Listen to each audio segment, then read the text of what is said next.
My name is Daniel Harper. I'm 66 years old, and the day my daughter Emily surprised me with a luxury train trip across Canada, I should have realized something was wrong the moment she hugged me too tightly. Children who truly love you don't look relieved while saying goodbye. But at the time, standing in my kitchen while Emily smiled at me with watery eyes and handed me the silver envelope containing my tickets, I convinced myself I was imagining things. Old people do that sometimes. We overthink silence. We mistake distance for danger because loneliness changes the way you hear the world. Dad, you deserve this, Emily told me softly while placing the envelope in my trembling hands. You spent your entire life taking care of everyone else. It's finally your turn to relax. Inside were first-class tickets for a 6-day luxury rail journey from Chicago to Vancouver. Private suite, gourmet dining, mountain views through glass-domed observation cars. The kind of trip I'd spent years watching in travel documentaries while telling myself, maybe someday. Emily, I whispered emotionally, this must have cost a fortune. You're worth it, she replied immediately. Too immediately. Looking back now, that was the first sign. Real emotion breathes naturally. Rehearsed emotion arrives too quickly. At the time, though, all I saw was my little girl smiling at me again after months of distance. My daughter had barely visited me recently. Calls became shorter. Holidays felt rushed. Sometimes weeks passed without hearing from her at all unless I reached out first. So standing there in my kitchen, watching her suddenly act loving again, felt like sunlight after a very long winter. I ignored the uneasiness growing quietly inside my chest. When do I leave? I asked. Tomorrow morning, Emily answered. Everything's already arranged. You just need your suitcase. Then she hugged me again.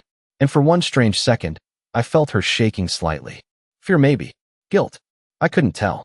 That night while packing, I found myself staring repeatedly at an old photograph sitting on my dresser. Emily at age 7 wearing overalls covered in paint after we spent an entire afternoon building birdhouses together in the backyard. She'd smiled at me like I hung the moon back then. After her mother died, it was always just the two of us. I raised her alone from age 9 onward. Every overtime shift I worked. Every birthday present I couldn't afford but bought anyway. Every sleepless night helping with homework or comforting nightmares. My entire life revolved around making sure Emily never felt abandoned after losing her mother so young. Maybe that's why what happened next nearly destroyed me. The following morning, I loaded my suitcase into the trunk of the taxi Emily ordered for me. She insisted on paying for everything. You just focus on enjoying yourself, she kept saying. The train departed at noon from Union Station. Halfway there, I realized I'd forgotten my diabetes medication inside the refrigerator back home. I asked the driver to turn around quickly so I could grab it. It'll only take 2 minutes, I promised. When we pulled back into my driveway, I noticed Emily's car was still parked outside. Strange. She told me she had work meetings all afternoon. I opened the front door quietly, planning to grab the medication without interrupting whatever she was doing. Then I heard her voice coming from the kitchen. No, he doesn't suspect anything. Every muscle in my body froze instantly. She sounded different. Colder. Sharper. The ticket's one way, just like you said. My blood turned to ice. I moved silently toward the hallway beside the kitchen, my heartbeat pounding so violently I thought she might hear it. Stop panicking, Emily whispered harshly into the phone. Once the train crosses into the mountain routes, nobody's going to question an accident involving a 66-year-old man. I stopped breathing. The world tilted sideways. People fall from observation platforms all the time. Especially old passengers. Silence while the person on the other end spoke. Then Emily laughed softly. Actually laughed. And when Dad's gone, the house sells immediately. Between the insurance policy and the property value, we're talking nearly $700,000. My knees nearly gave out beneath me. $700,000. That's what my entire existence had become to my own daughter. A number. A transaction. A profit margin. Relax, Emily continued. By the time anyone asks questions, it'll already be over. Tears filled my eyes instantly, but not from sadness. Shock first, then something far darker. Betrayal sharp enough to physically hurt. I stood there listening to the little girl I once carried on my shoulders casually discuss my death like she was planning a grocery list. He trusts me completely, she said finally. That's what makes this easy. Those words shattered whatever remained of my heart. Because she was right. I did trust her completely. Or at least I had 30 seconds earlier. I backed away silently before she could hear me. Every instinct screamed at me to burst into the kitchen demanding answers. But another instinct, older and colder, stopped me. Survival. Because suddenly I understood something terrifying. My daughter wasn't emotional. She wasn't conflicted. She sounded calm, organized, prepared, which meant this wasn't impulsive. She'd planned it carefully. And if I confronted her too soon, I might never get another chance to protect myself. I walked back outside somehow still functioning despite the earthquake happening inside my chest. The taxi driver glanced at me through the mirror. "Everything okay, sir?" I forced a weak smile. Forgot my medication. My hands shook while retrieving it from the refrigerator moments later after Emily left through the back door, still talking quietly on her phone. She never realized I'd returned home. As the taxi pulled away from my house for the second time that morning, I stared at the place where I'd spent 38 years building a life for my daughter. Birthday parties in the backyard. Christmas mornings beside the fireplace. Nights sitting beside Emily's bed after nightmares because she was afraid another parent might disappear too. And now she wanted me dead. During the drive downtown, memories attacked me relentlessly. Emily at 12 crying because kids bullied her braces. Emily at 16 getting her driver's license while hugging me excitedly in the parking lot. Emily at 22 graduating college after I emptied nearly every retirement account I had to help pay tuition. I sacrificed everything willingly because that's what fathers do. We build our lives around protecting our children. Nobody warns us children sometimes grow into strangers capable of destroying us without blinking. By the time we reached Union Station, my grief had transformed into something harder, sharper, determination. Because if Emily believed I was some helpless old man waiting quietly for death, she had made a catastrophic mistake. She forgot who raised her. I spent 40 years as a criminal defense attorney in Chicago. I built a career watching liars manipulate truth professionally. I knew how desperate people behaved when cornered financially. And I knew one more important thing. Guilty people almost always make mistakes once they believe they've already won. The station buzzed with travelers dragging luggage beneath enormous glass ceilings while announcements echoed overhead. Families laughed. Couples kissed goodbye. Businessmen rushed toward platforms holding coffee cups and briefcases. Nobody around me knew I was potentially boarding my own execution. The train itself looked magnificent. Sleek silver cars stretching endlessly beside the platform like something from an old Hollywood movie. Uniformed attendants welcomed passengers aboard with polished smiles, while string music played softly through station speakers. Everyone saw luxury. I saw a moving crime scene. As I stepped aboard, one thought repeated endlessly inside my head. Emily believes I'm not coming home. Good. Let her believe that a little longer. My suite sat inside the premium sleeper car near the rear observation deck. Spacious leather seating. Private bathroom. Huge panoramic windows revealing the city skyline outside. The kind of comfort designed for wealthy retirees chasing adventure late in life. Emily spared no expense apparently. Probably because dead fathers don't complain about credit card bills afterward. I sat heavily beside the window after the attendant left. For several minutes, I simply breathed slowly, trying not to collapse under the weight of betrayal crushing my chest. Then the lawyer inside me finally took control. Emotion later. Survival first. I needed information. Evidence. A plan. Because knowing someone wants you dead means nothing unless you can prove it before they succeed. I pulled out my phone immediately and dialed the only person I trusted completely outside family. Marcus Reed. Retired homicide detective. One of my oldest friends. We spent nearly 20 years working overlapping criminal cases together before his retirement. He answered on the fourth ring. "Danny, aren't you supposed to be vacationing?" Hearing a familiar, trustworthy voice nearly broke me emotionally. "Marcus," I said quietly. "I need help." Silence instantly sharpened on the other end. "What happened?" "My daughter is trying to kill me." Another silence. Heavy this time. Most people would assume I'd gone senile saying something like that. Marcus didn't. 30 years investigating murders teaches you older people usually don't invent fear like this casually. "Start talking," he said immediately. So I told him everything. The gift, the phone call, the one-way ticket, Emily discussing my death like a business transaction. Marcus listened without interrupting once. When I finished, his voice sounded colder than I'd heard in years. "Jesus Christ. Yeah. You're sure it was Emily? I'd recognize my daughter's voice in hell. Marcus exhaled slowly. Okay, listen carefully. First, do not confront her. Second, assume she has a timeline planned already. Third, we need evidence immediately. I know. Where are you now? Train to Vancouver. Good. That buys us time. Papers shuffled loudly on his end. Probably already taking notes like old instincts never retired completely. Danny, your daughter isn't acting alone. I frowned immediately. Why do you say that? Because normal people don't jump from debt to murder overnight without pressure or influence. Somebody's pushing this.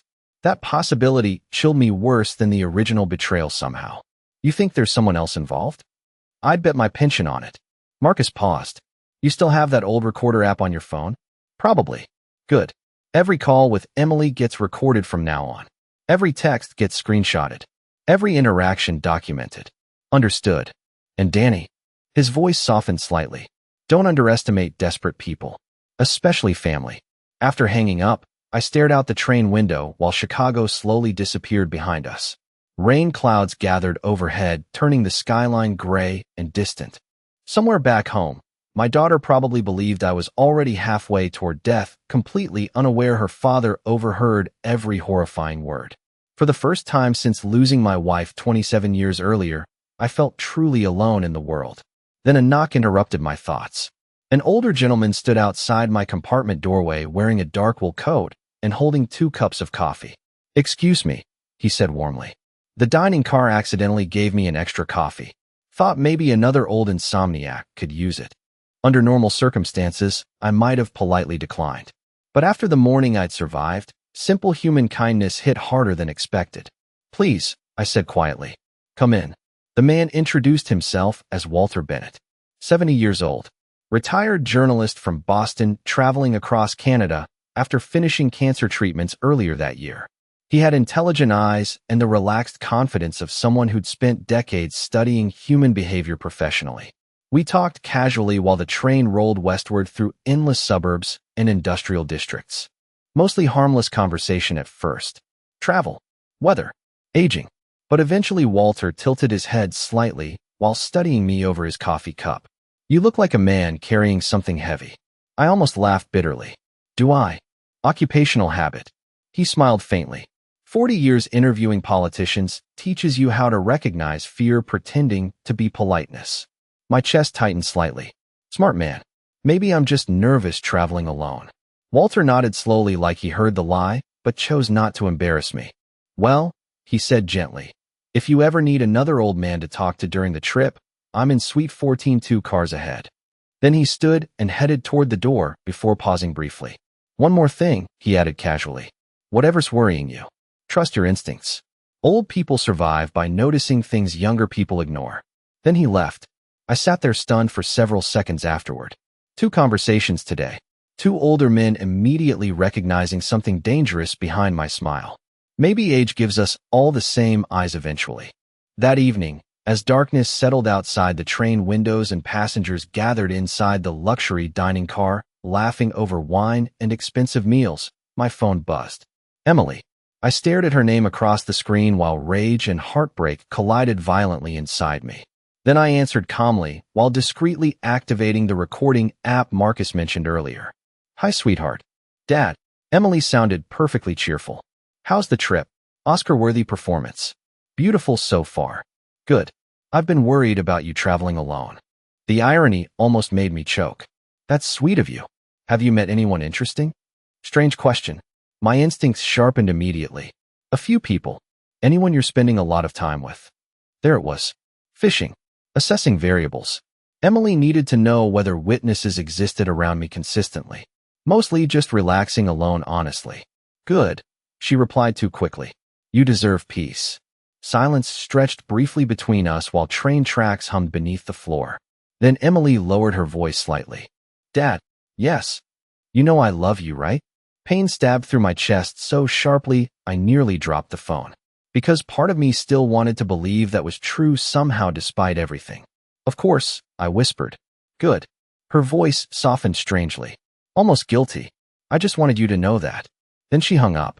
I sat frozen afterward, listening to the train thunder through darkness while my daughter's words echoed endlessly inside my skull.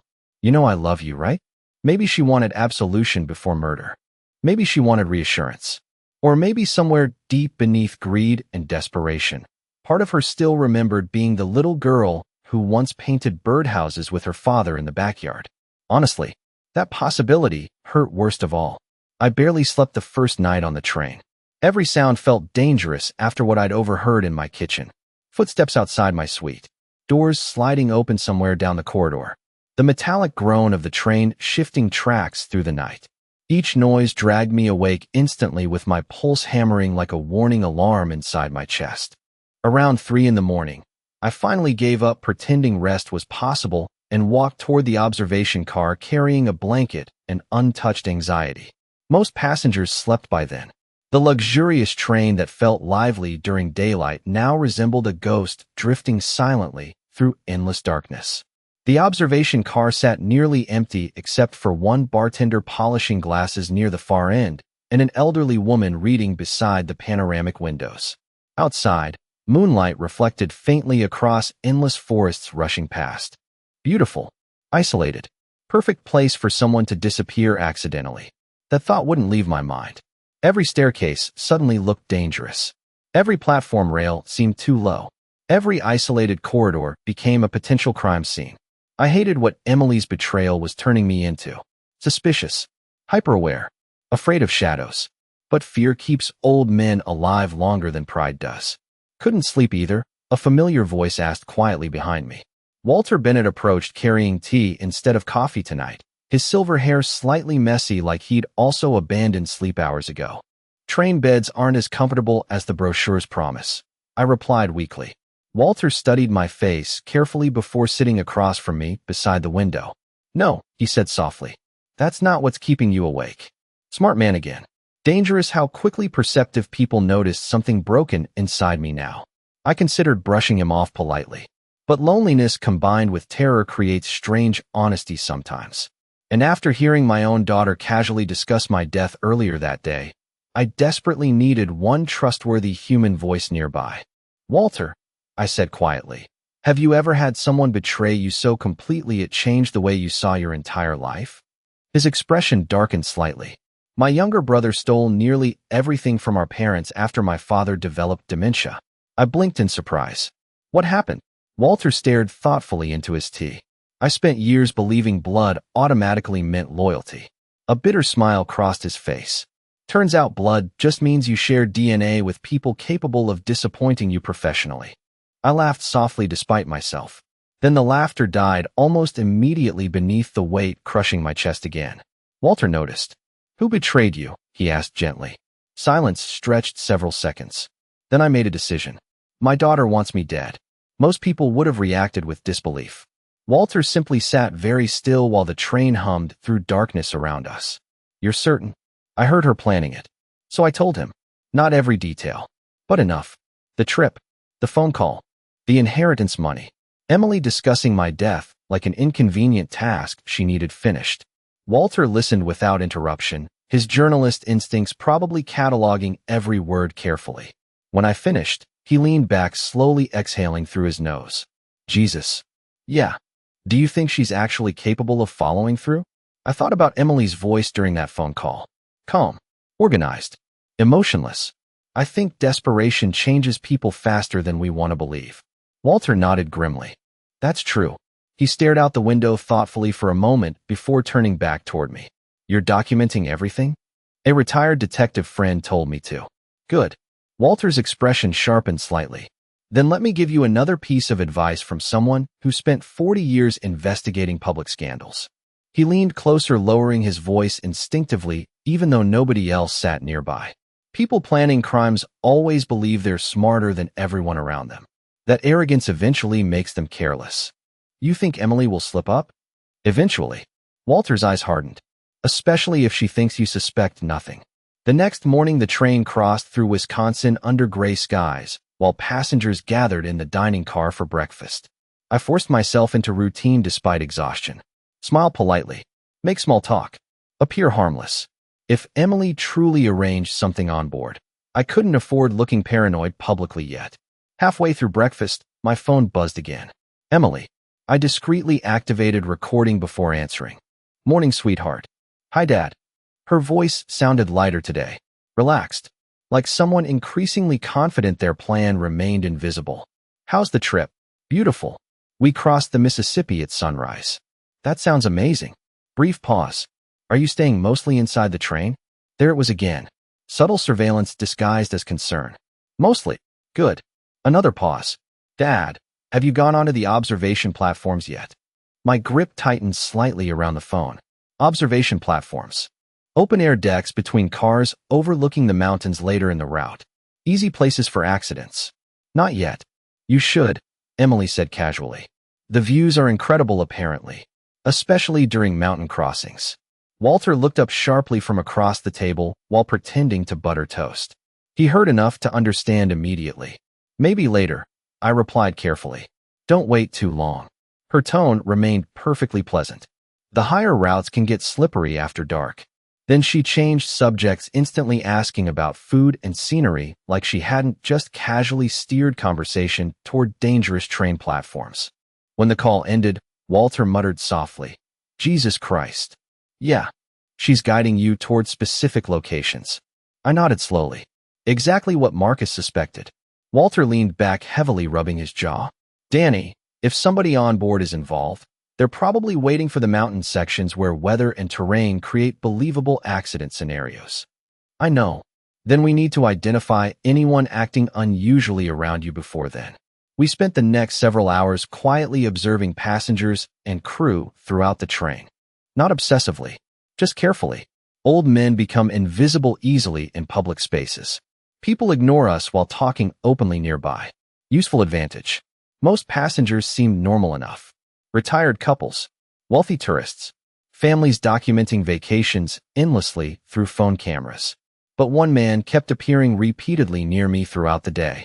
Mid-40s, athletic build, expensive gray jacket, traveling alone.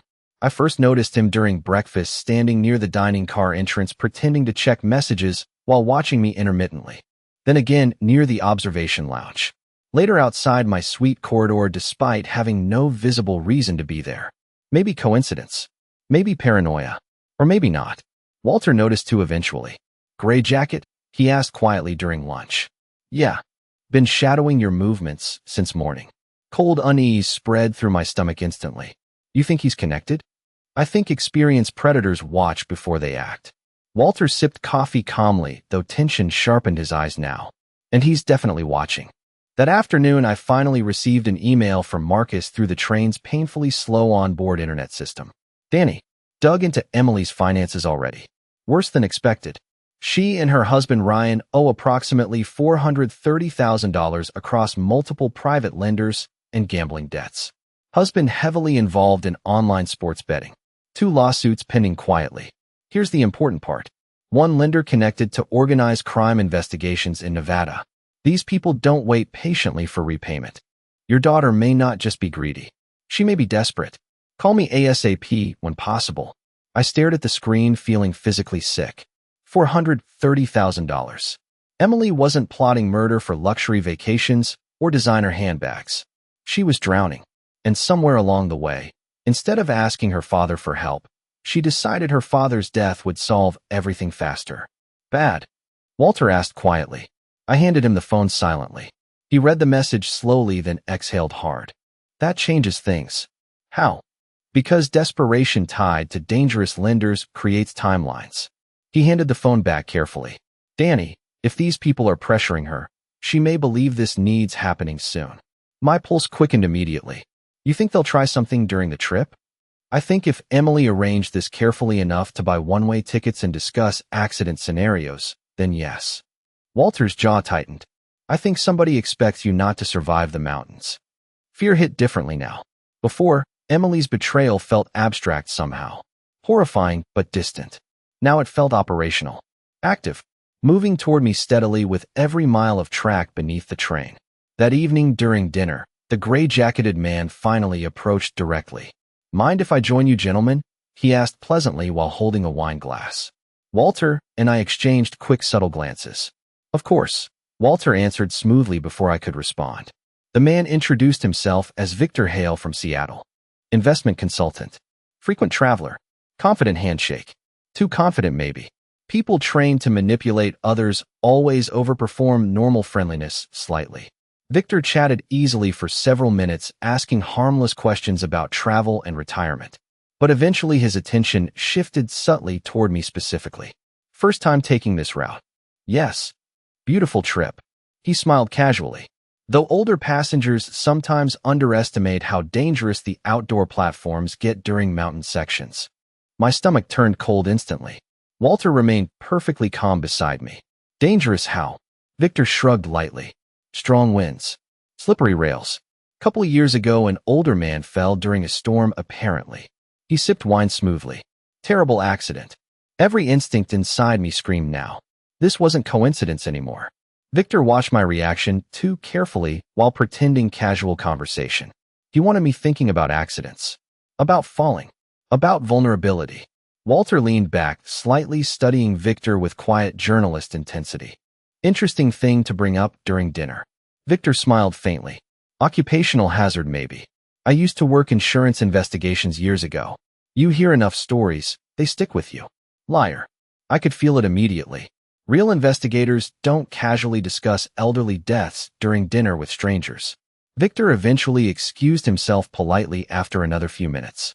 The second he disappeared into the next car, Walter leaned toward me sharply. That man is absolutely connected. I know. He wanted you thinking about accidental falls specifically. My hands trembled slightly beneath the table, now despite trying to stay calm. What do we do? Walter's expression hardened completely. Now we stop reacting and start controlling the game ourselves.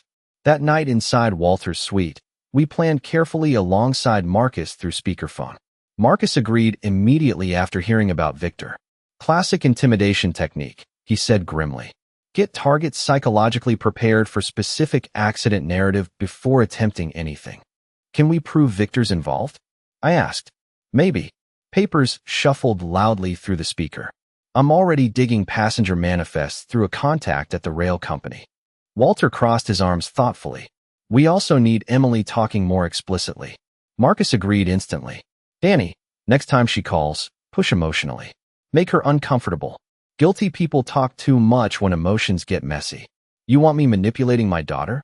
Silence briefly followed. Then Marcus answered quietly. Danny, your daughter already crossed the line from family into criminal suspect. That sentence hurt more than I expected despite knowing it was true. Criminal suspect. Not Emily anymore. Not my little girl. Just someone plotting murder for money. The next morning the train entered the Rocky Mountains.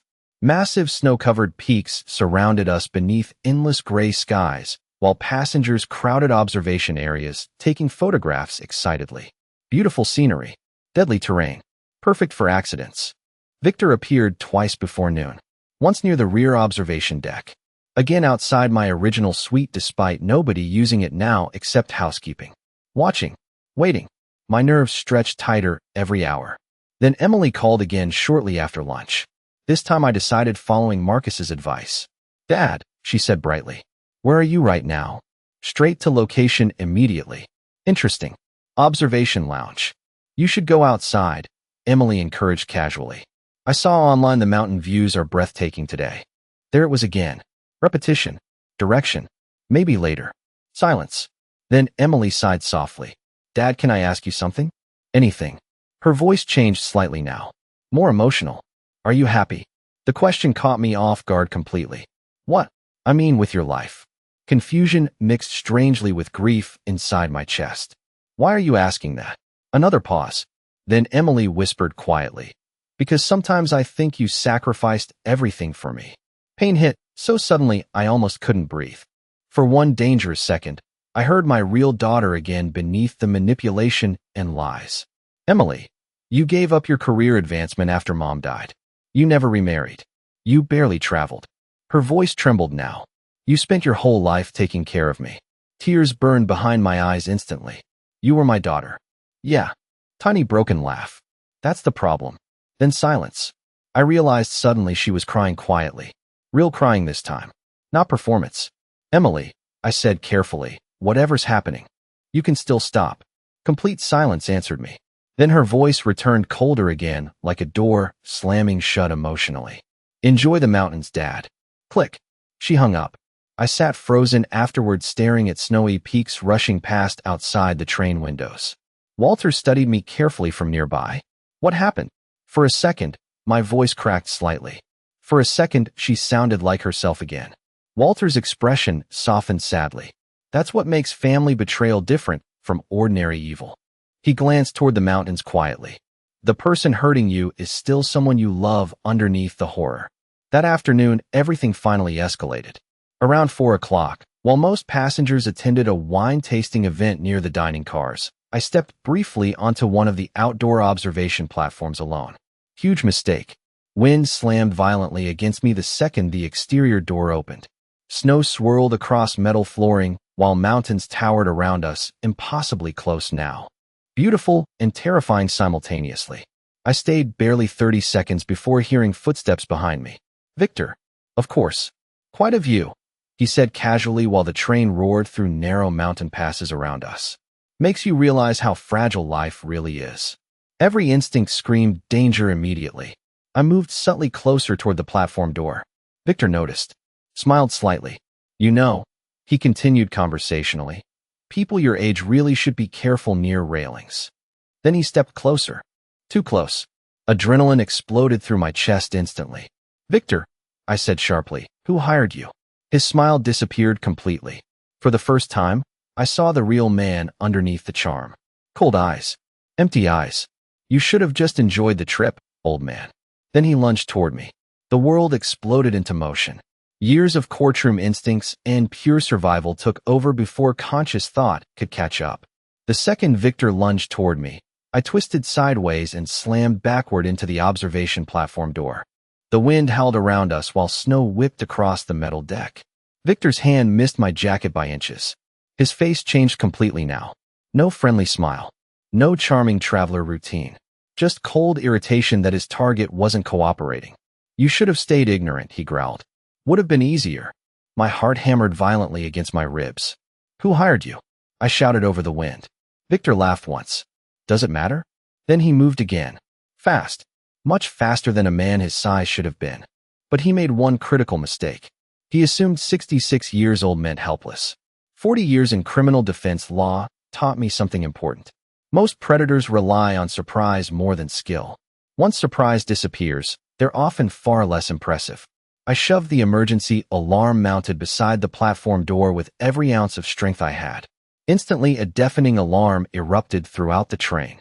Victor's expression changed. Not fear. Annoyance. Then he grabbed my coat violently.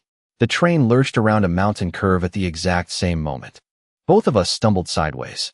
Victor slammed shoulder first into the railing. I tore free from his grip and threw myself back through the observation door.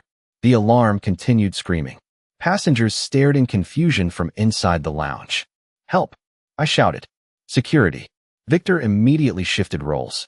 Instantly. Like a professional actor changing scenes. This man slipped, he yelled. I was trying to help him. Too late. 3 crew members were already running toward us. Walter appeared seconds later, pushing through the crowd. The second he saw my face, he understood everything. That's him. Walter shouted. That's the man following us. Now dozens of passengers were watching. Cameras appeared. Phones recording. Witnesses everywhere. Victor realized the opportunity was gone. His entire plan depended on privacy and plausible accidents. Instead, he now stood inside a crowded train with hundreds of witnesses watching. Security escorted both of us away immediately. Inside a private office car, train security managers listened carefully while I explained everything from the beginning. The crew's gift. Emily's phone call. Marcus's investigation. Victor's repeated appearances. Walter backed every detail. Then something beautiful happened. Technology saved my life. The train's exterior platform cameras. Unlike cruise balconies, the train had surveillance covering every observation deck. Security reviewed footage immediately. Victor approaching me. Victor cornering me. Victor moving aggressively before I triggered the alarm. The video destroyed his story within minutes. By evening, railway police boarded at the next major stop. Victor was escorted off the train in handcuffs. Before leaving, he looked directly at me. No anger. No regret. Just calculation. You really should have taken the trip quietly, he said. Then he smiled. Your daughter almost pulled it off. Those words were recorded by 3 passenger phones and 2 police body cameras. The moment he disappeared, Marcus called. Danny, we got him. What? Victor Hale isn't Victor Hale. I sat down immediately. Who is he? Real name Anthony Mercer. 3 prior arrests. Debt collection work. Connected to one of the lenders Emily owes money to. My stomach dropped. So it's true. Worse than true. Papers shuffled loudly. We found financial transfers from Emily's husband Ryan to a shell company connected to Mercer. Walter leaned forward. Payment. Looks that way. Marcus's voice turned grim. Danny, this stopped being inheritance fraud. This is conspiracy to commit murder. I closed my eyes. For several seconds, I couldn't speak. Because suddenly everything became real.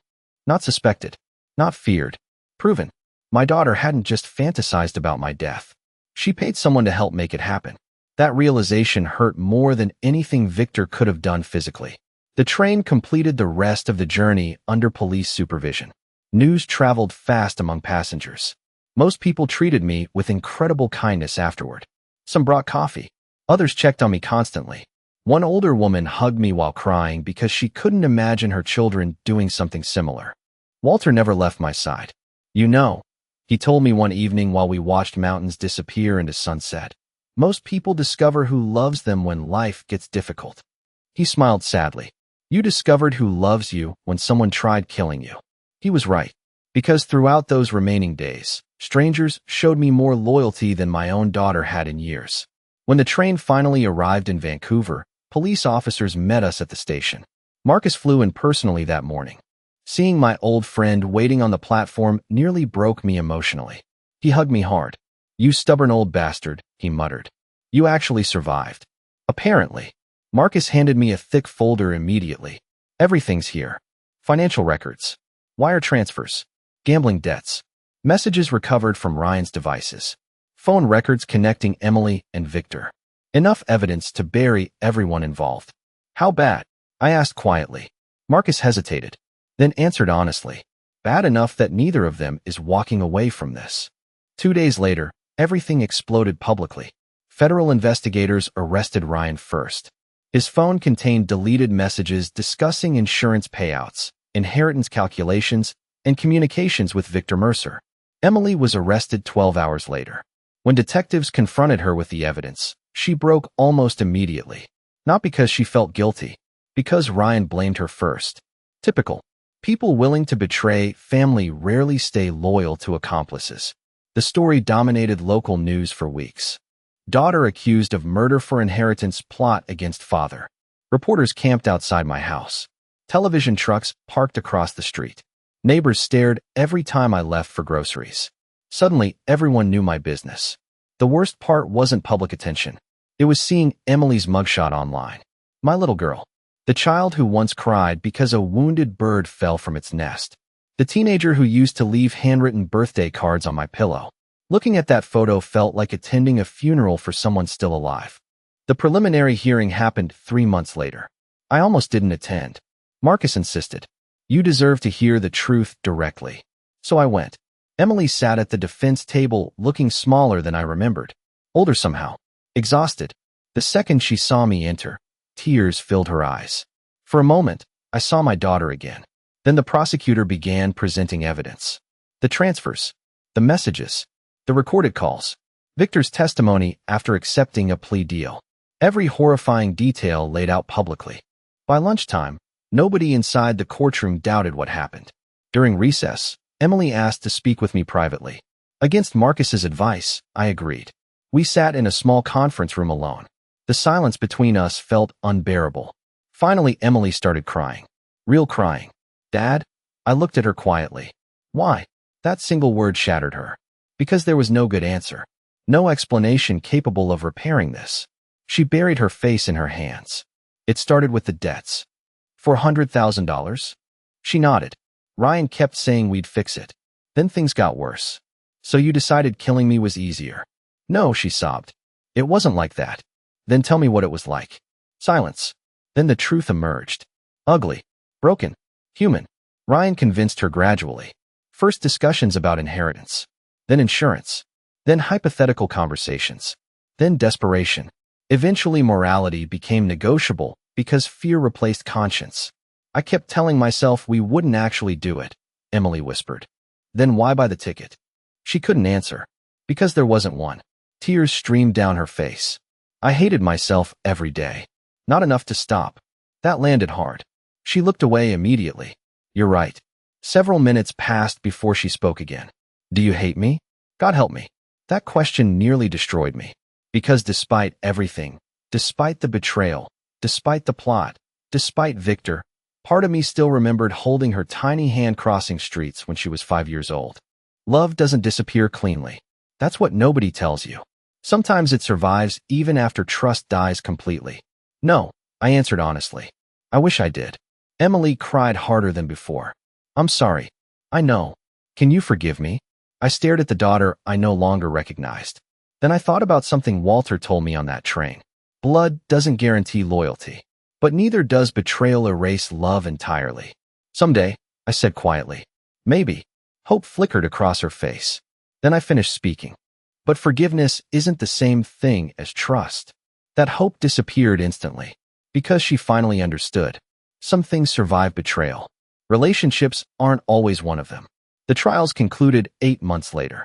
Ryan received 12 years. Victor received 10 after cooperation. Emily received 7. Reporters asked repeatedly how I felt. Whether I wanted revenge. Whether I hated my daughter. I gave the same answer every time. Justice and revenge are not the same thing. Then I stopped speaking publicly altogether. Life slowly returned afterward. Quieter. Simpler. Walter and I became close friends. Marcus remained family in every way that mattered. And something unexpected happened 1 year later. I took another train trip. Same route. Same mountains. Same observation deck. This time, though, I stood outside watching the sunset without fear. Because the place where someone tried ending my life had become proof that I survived it instead. Near the end of that journey, I sat alone watching golden light spill across endless peaks. My phone buzzed once. A prison message notification. Emily. Just 3 words. I'm still trying. I stared at the message for a long time. Then I put the phone away without responding. Not because I was angry. Because healing takes longer than apologies. Today I'm 68 years old. Older. Wiser. A little sadder perhaps. But alive. And if there's one thing I learned from all this, it's that betrayal doesn't always come from enemies. Sometimes it arrives wearing the face you love most. But survival isn't about preventing betrayal.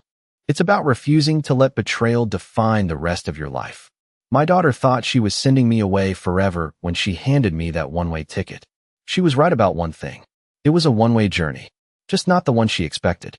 Because the father who boarded that train trusting blindly never came home. The man who returned understood something far more valuable. Love without wisdom is vulnerability. But wisdom without bitterness? That's freedom. And freedom, after everything, was worth more than $700,000 could ever buy.